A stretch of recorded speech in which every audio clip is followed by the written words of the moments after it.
All right, as we get started, I'd like for everyone to introduce themselves, starting left to right. Quincy Smith, Program Manager, Ceasefire Detroit at the Detroit Health Department. Commander Michael McGinnis, Professional Standards Bureau. Commissioner Darrell Woods, Detroit Board of Police Commission. Jacqueline Pritchett, Deputy Chief, Western Operations. Mark Willis, Deputy Chief, Professional Development Bureau. Attorney Linda Bernard, Police Commissioner, District 2. Assistant Chief Eric Ewing, Field Support. Deputy Chief Carrie Sloan, Detective Bureau, Detroit Police. Rebecca McKay, Commander of Major Crimes. Arnold Williams, Deputy Chief, Eastern Operations. Donna McCord, Captain of Homicide. And someone just joining us? Commissioner Tamara Liberty Smith, representing District 1. All right, good afternoon, and thank you all for being here. We are committed to sharing information with our community. When we do that, oftentimes we don't have complete information, and that is in fact the case today. We have a number of extremely complex cases to get through. We received a number of media inquiries, and so we decided to do this press briefing. I've also asked several distinguished members of our community to join me here today, as well as our Board of Police Commissioners. As you will hear in some of the information we'll be sharing with you, this is not solely a police issue, but a community issue where we'll be calling on the community for their support and their help as we get through our summer. Summertime is traditionally the time of year that we see an increase in violence. We have an initiative that we have run in the past few years, the One Detroit initiative, that focuses on the 9th and 8th precinct, which are historically the most violent two precincts in our community. The U.S. Attorney has allowed us to expand that program. She's very committed to assisting us in reducing crime and eliminating victims of gun violence in particular, whether that gun violence occurs at a party in a backyard, in a neighborhood, or through some conflict in our community. We had an incident over the weekend where we recovered a number of firearms, including 8 guns and 93 shell casings from one location. 7 of these guns were handguns. 1 gun was an AR-style rifle. 2 of these guns were stolen, and 1 handgun had a switch on it. We have pictures of them at this time that I would like to bring up if we can, if we're prepared to do that. If not, we'll get those to you. And that is not the way we want to display them, so we'll come back to that once they lower the screens. The incident itself resulted in the officers responding to an active shooter. Upon their arrival and engagement, it led to an officer-involved shooting, which we are currently investigating. I'm going to have Commander McGinnis of our Professional Standards come up and briefly talk about that case to inform you of where we are with it as we work through the video challenges. Commander McGinnis. Thank you, Chief.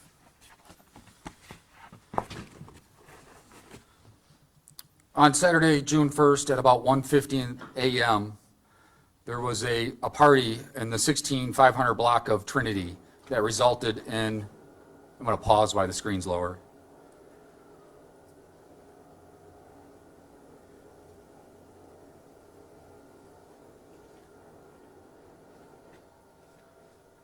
That resulted in several individuals receiving gunshot wounds.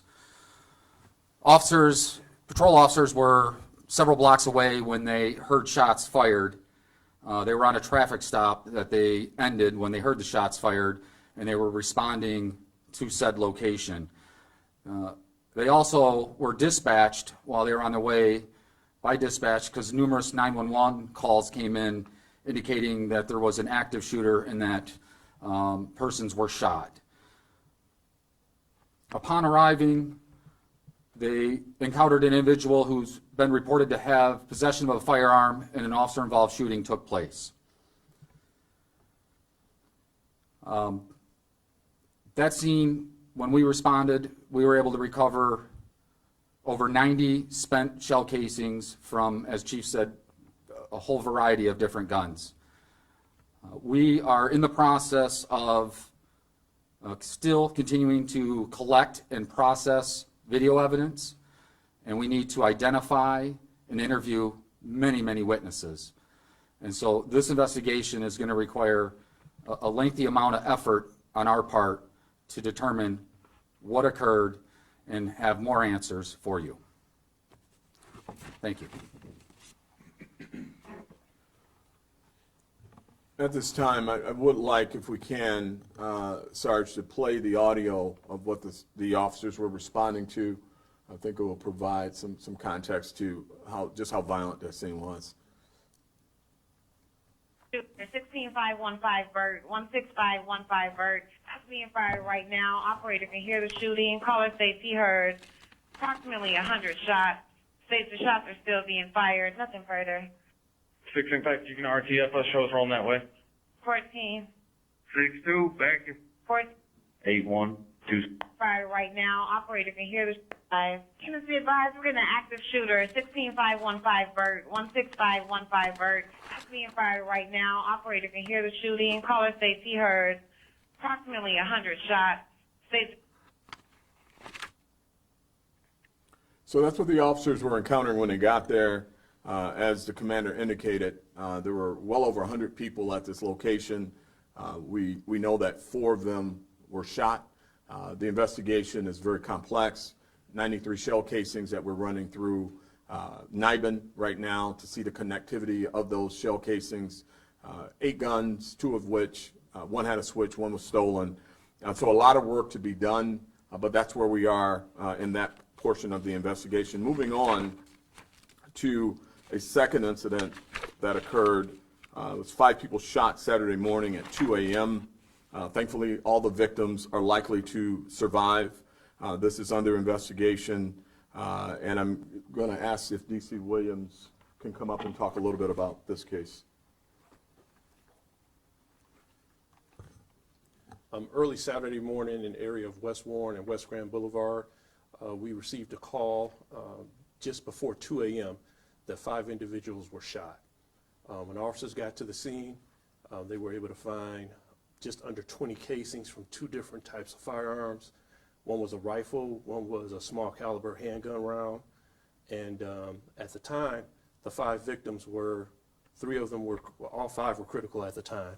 And like the chief referenced earlier, they are looking at to make it now. So most of them are temp serious. With the shooting, there was 1 vehicle. It looked like a white SUV. It basically pulled behind and to the side of the vehicle in question where the 5 people were inside. And there were 2 shooters that opened fire into the vehicle. Those 2 shooters drove off after the shooting was done. And that's pretty much what we have right now. All right, and as we've indicated, we know that the summer months are the months that we typically see an uptick in violence, but that's unacceptable, and we have to do everything we can as a police department to reduce crime. We continue to see the numbers statistically move in the right direction with regards to a reduction over the same time last year, but those are mere numbers when you're talking about 5 people being shot, 4 people being shot at events throughout our city.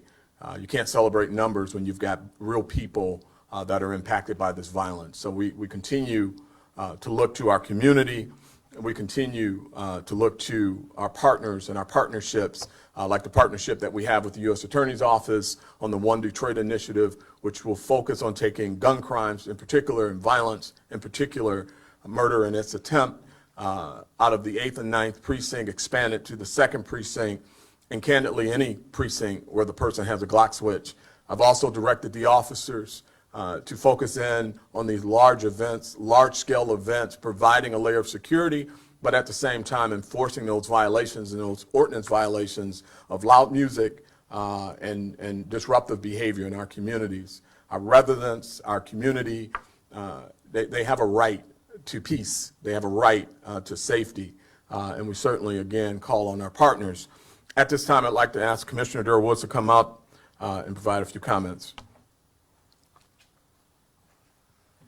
I want to thank you, Chief, for your great leadership, and thank this department for staying strong and staying resilient. I also want to applaud the officer who went inside the fire. We don't know if she didn't respond in the manner in which she responded, that we don't know if we'll be like Akron, Ohio, where 25 people were shot. So the officers has been courageous. They have stood up, and that's what this city need. We need good leadership from our officers, and so when they do the good work, we need to applaud that. And I definitely, it's been 3 officer-involved shootings within the last week, and they have been horrific situations, but they have been courageous and very, very compassionate on the officers' end. Only one fatality in that situation, and that was a mental health situation. And so I really want to thank you, Chief, for your great leadership. But I also want to say to the citizens of the city of Detroit that we are one community. We are all in this together. I am very, very grateful for the People's Action, Detroit 300, Ceasefire, and all of the community groups, Force Detroit, and the other community groups that's out there, boots on the ground, offering resources to the people in the community. There's help for you, citizens. Connect with these organizations. These organizations are working to be able to bring healing and resources and opportunity to the citizens of the city of Detroit. And also, let's continue to pray for the chief and pray for this department as they continue to lead with dignity and with respect. Thank you very kindly.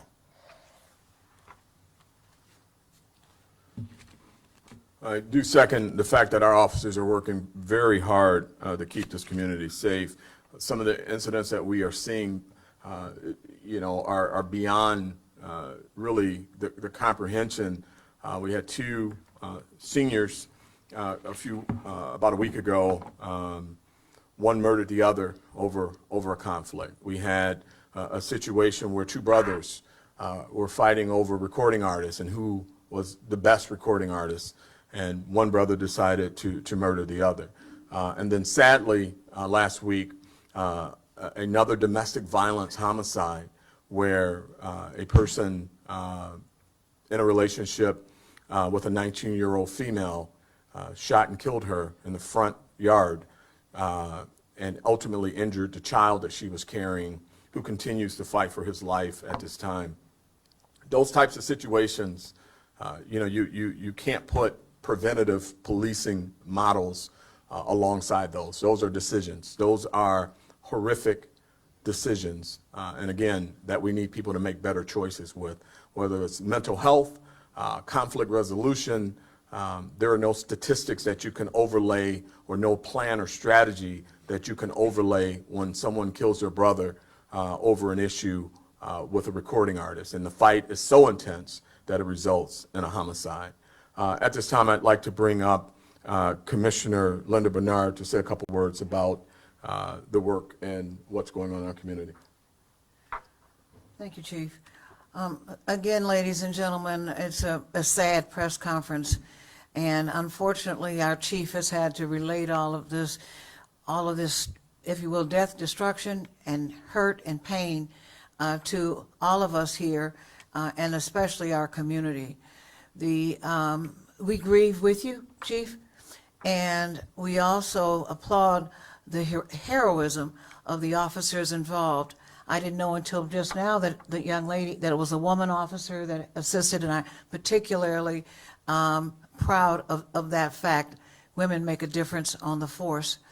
But right now, we've got to do something in order to address these issues regarding the parties and the block parties and everything that's happening, that's creating these gatherings where people are drinking and or smoking and having a good time, and then somebody gets angry, and then it goes sideways. So I understand that the department has requested City Council to enact an ordinance, which we will review as well in terms of the commission, in order to better control these outdoor summer gatherings. Of course, we don't have them in the winter because it's too cold. So that, I guess that's a good thing for Michigan in any event. But the new regulations and the new rules for these will require part of what we already require. In order to do a block party, you're supposed to have a permit from the city. It just can't be something you just spontaneously generate and say, oh, we're just gonna take over the block and we're gonna party tonight. That doesn't work that way. You have to have a permit, and you have to go through the proper protocols. And then the chief knows, and the office knows, when there's gonna be a big party, and so automatically there's special attention on the area. It doesn't cost the block club or the citizen anything to get that special attention. It's just automatic, because we have an interest in public safety and in the welfare of everyone in our community. So I wanna thank you again, Chief, for your remarks. Thank my colleague, certainly Mr. Woods, for his as well. And we can do this, ladies and gentlemen. I know we can. And so all it takes is all of us, each one teach one, each one bring one, each one save one. Thank you. So just a few points of clarification. One is the officer-involved shooting continues to be open, and we're early in that investigation. We have not concluded any findings yet, which is why I haven't brought to the board a finding or an identity of the officer just yet. It's just very early in the investigation. With regards to the ordinance, we have entertained that. We have not submitted the ordinance to council yet. I think there's enough on the books already that we can look at. There's a noise ordinance. There's an ordinance regarding, being able to assemble and have those types of street events where you close down the street. And certainly there's disorderly conduct if people are out of control, public intoxication, or public drinking. So there's a number of things that we can do before we enact an ordinance. We don't want to take anybody's summer away. We don't want to stop anybody from enjoying a party and a barbecue. We're going to keep people alive and safe. And I think that we can get there if people just practice responsibility, leave the guns at home, and exercise good judgment. And on that vein, I'd like to bring up, if I could, the Ceasefire Director, Mr. Quincy, to talk a little bit about the work that they're doing to help bring some of this violence down. Thank you so much, Chief. The responsibility of public safety doesn't just fall on DPD, it falls on the community, it falls on all of us. I don't know too much I can say that hasn't been said already, but I do want to make this really clear. Those who are at risk of violence right now, black and brown, young males, 13 to 17. That right there is the demographic that we have to engage. We've got to touch. I was at an event yesterday, about 40 black men who are in different entities and businesses, right? And I employed them. Grab a young man, teach him, guide him, lead him. We are not doing enough, and we have to do more. So I'm employing all of the CVI groups, all our community leaders, our stakeholders. Invade the lives of these young people. Continue to teach, continue to engage. We have to do more. We're not doing enough. Thank you. Thank you. We have tremendous community support here. I see a number of folks in the audience, and I just want to again thank all of you for being here. With that, we'll take any questions. Seeing no questions?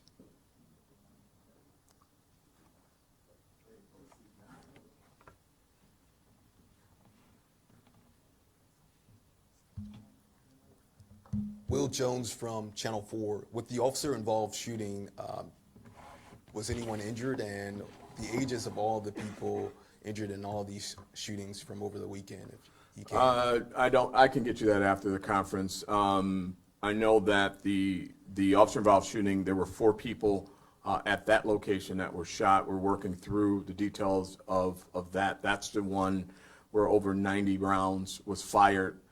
We have reason to believe that some of those rounds were being returned from that party to the people who drove by shooting into the party. We know that our officer struck at least one person. We can confirm at this point that it appears that he was shot once and that he was shot in the leg, and I believe he's in his early 30s and is expected to recover. So with the 4 people shot, one of those was injured by an officer, and the other 3 were injured by a suspect? We are looking into every aspect of the case, and it's way too early with that number of rounds to determine what happened. We do know, as you heard, that the officer responded to an active shooter. We heard a barrage, an absolute barrage of shooting, of rounds being thrown back and forth. So we have to really get granular with what exactly occurred. We know our officer encountered one person with a weapon. We know that to be factual. We know that our officer discharged her firearm. We know that our officer struck at least that person that was armed. We're looking into every other aspect of the case, and once we find out early in the investigation, as you can imagine, with that number of recovered rounds or shell casings going into Nibin and really trying to restructure what happened or understand what happened at that scene, it's going to be a few days out. Thank you. Good afternoon, Dave Kinchin with Fox 2 News and former criminal justice, public safety spokesperson, City of Philadelphia. Question about the firepower, especially with some of these weapons recovered. How difficult is it to go after the proliferation of these types of weapons, particularly when there are switches involved? I imagine this is a constant effort, but can you speak to that? Yeah, it is a constant effort. That's why we're very happy to have the One Detroit initiative with our U.S. Attorney Dawn Eisen, who has agreed to take these cases federally. If you've got a Glock switch, you shoot in one of these areas that we've talked about, or you've got a Glock switch, she's looking at those cases, and you're talking some serious heavy time. The idea is not to lock everybody up. I've said that ad nauseum. We know we can't arrest our way out of this. We would much rather have people make better decisions, enjoy their summer, not bring guns to a yard party. But as you can see, with 9 weapons recovered, that is not the case, or 8 weapons, I apologize. One being a high-powered rifle, AR style, and at least one with a Glock switch. So, you know, our job isn't to change behavior, it's to hopefully encourage good behavior, and people make better decisions. We don't want to engage like this. We don't want to encounter Glock switches and ARs and parties. We don't want to encounter them anywhere. We want people to enjoy their summer and let simple conflicts go so that they can survive another day. That's what we're looking for. Thank you, Chief. Appreciate it. Hello, Chief. Faraz from Channel 7. So I'm sorry if I missed this, but the folks injured at the block party, what's their current status right now? 2 critical. 2 critical. 1 temp serious, and the 4th. 2 temp serious, 2 critical. Thank you. We were there out in the neighborhood. They told us that that house was also firebombed the next day. Is that true? We can confirm that the house was in fact firebombed the next day. Fire arson is investigating that. That adds to the complexity of this investigation and getting people to really kind of help us understand all facets of what occurred. And I understand that you are proposing some sort of a restriction on these block parties. I guess two questions. One, in an ideal world, what kind of restrictions or confinements would you like these block parties to operate under? And until something like that is passed, what would your message be for folks with summer approaching and, you know, folks will be celebrating or, you know, holding block parties? So, point of clarification. When you see the number of people injured at these events and you see you know, people, innocent people being shot, you see innocent people trying to enjoy their summer, and you see the consistent nature of what's occurring when someone brings a gun to an event like this and make the unbelievable decision or the worst decision of their lives to use a gun at an event like this, you explore everything. And one of the things that we explored was, what if we had an ordinance that we passed that required, you know, a number of things, a safety plan, if they wanted to use a weapons detecting system, we could help them, restricting the hours. But here's the reality. Who are you going to hurt with that are the people who are trying to do it the right way, right? I mean, so I think the better option for us is to, at this time, and maybe we do something different a little bit later, but at this time, let's enforce what's already on the books, which, you know, disorderly conduct, noise ordinance, parking ordinances. There's enough things on the books right now where we can encourage people to do things the right way. When someone calls on you, you know, the incident with 93 shots fired, there were 5 calls to that house prior to the shooting. And we went each time, and we were very patient and talking to the homeowner and giving them an opportunity. And then ultimately, by the end of the night, it resulted in what you see in front of us. But prior to that, you know, with the noise and some other things, they turned it down. And I'm not second guessing the decision making to let people enjoy themselves.